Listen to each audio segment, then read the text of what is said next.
मुंबई के मुलुंड में 4.5 एकड़ में बर्ड पार्क बनाया जाएगा। अर्बन डेवलपमेंट डिपार्टमेंट ने इस पार्क के लिए मंजूरी दे दी है। पहले यहाँ उद्यान का रिजर्वेशन था, लेकिन अब इसे बर्ड पार्क के रूप में रिजर्व किया गया है। करीब 1 महीने के भीतर इस प्रोजेक्ट पर काम शुरू हो जाएगा।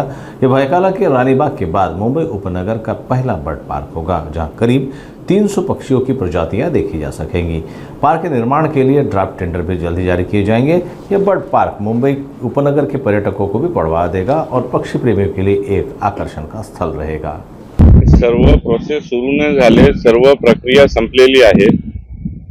गेल्या 2 वर्षाआधी ही संकल्पना मी मांडली होती की इकडे या भूखंडावरती बर्ड पार्क पक्षी संग्रहालय व्हावं आणि इक्बाल सिंग चहल आयुक्त असताना याची इनिशियल मान्यता देण्यात आली होती। मग सर्व प्रक्रिया सुरू झाली। शेवटची जी प्रक्रिया होती की या पूर्ण 4.5 एकरी भूखंडाला जो गार्डनचा रिझर्वेशन होता ते बदली करून झू करायचा होता। ते झू चा रिझर्वेशन झालेला आहे।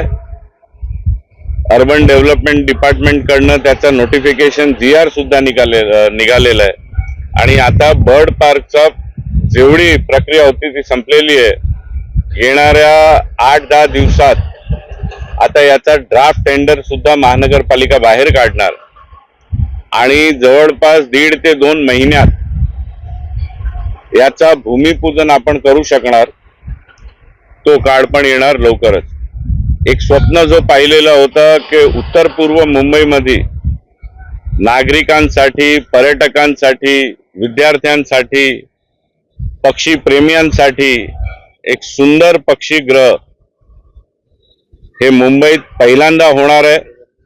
आणि भायखळाचा जो आपला राणीचा बाग आहे ते ब्रिटिश कालीन आहे। 110 वर्षाआधी इंग्रजांनी तो झू बनवला होता। त्यानंतर हे पहिलं पशु पक्षी संग्रहालय मुंबईमध्ये होणार आहे आणि हे प्युअरली पक्षी संग्रहालय होणार आहे। जे आमच्या सर्वांसाठी हे खूप खूप आनंदाचा क्षण आहे, कारण जो स्वप्न 2 वर्षाआधी मी पाहिलं होतं ते आता खरं होणार आहे आणि मुलुंडकरांना एक नैसर्गिक सौंदर्य त्याच सोबत 206 वेगवेगळे पक्षी या पक्षी संग्रहालयात तुम्हाला बघायला भेटतील।